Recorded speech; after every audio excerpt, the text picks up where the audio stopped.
बाबा जी ने आपको आश्रम में 1 दिन और रहने की अनुमति दी, तो उस रात आपकी पत्नी की सुरक्षा का भार अपने ऊपर ले लिया था। सृष्टि के जन्म से भी पहले तेरा वास था, ये जग रहे या ना रहे, रहेगी तेरी आस्था। क्या समय क्या प्रलय, दोनों में तेरी महानता, महानता, महानता। एक बार महाराज जी चर्च लैन इलाहाबाद में विराजमान थे और अकेला लेखक ही उनके पास बैठा था। इतने में एक दंपत्ति ने उस कमरे में प्रवेश किया। आदमी कुछ मोटा था और उसने चुस्त पैंट पहन रखी थी। एक नज़र बाबा जी को देखने के बाद वह कुर्सी की खोज में इधर उधर देखने लगा। उसे कमरे में कोई कुर्सी दिखाई नहीं दी। वह कठिनाई से ज़मीन पर ही बैठ गया।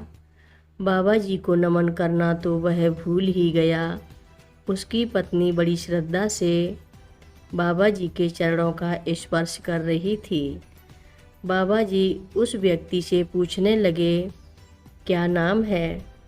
वह कुछ क्षण सोचता रहा, फिर बोला, बाबा जी आप मुझे नाम से नहीं जान पाएंगे।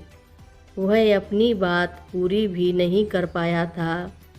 बाबा जी एकाएक कहने लगे, पार्क रोड इलाहाबाद में तेरी बुआ की तबीयत कैसी है? बाबा जी की बात सुनकर वह अवाक हो उनकी ओर देखता ही रह गया। एक दिन शाम को श्री दया नारायण खत्री अपने घर बरेली से कैंची आश्रम पहुँचे। दूसरे ही दिन प्रातःकाल आरती के बाद ही बाबा जी ने खत्री जी को घर लौट जाने का आदेश दिया। खत्री जी की ओर से श्री सर्वदमन सिंह रघुवंशी बोल उठे, बाबा जी कल शाम ही तो ये आए हैं और आप आज ही इन्हें भगा दे रहे हैं। बाबा जी ने उनकी इच्छा रखते हुए दूसरे दिन जाने को कहा।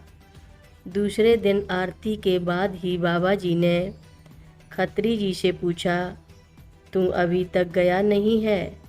उन्होंने उत्तर दिया कि आपने आज के लिए कहा था। अच्छा अब जाओ। यह कहकर उन्होंने तुरंत उन्हें विदा कर दिया। खत्री जी बरेली चले आए और पहुँचते ही आपको विदित हुआ कि पिछली रात आपकी पत्नी का स्वास्थ्य एकाएक बहुत गिर गया था और चिंताजनक स्थिति हो गई थी। रात भर डॉक्टर उनकी देखभाल करते रहे। आपके आने के कुछ पूर्व ही स्थिति में सुधार आना आरंभ हुआ था।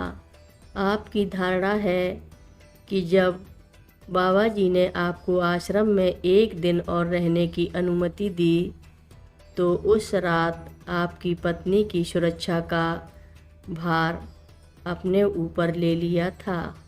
हर रोज़ महाराज जी की कथाएं सुनने के लिए रक्षा सूत्र चैनल को सब्सक्राइब करें, शेयर करें और लाइक करें। घंटी बजाना ना भूलें।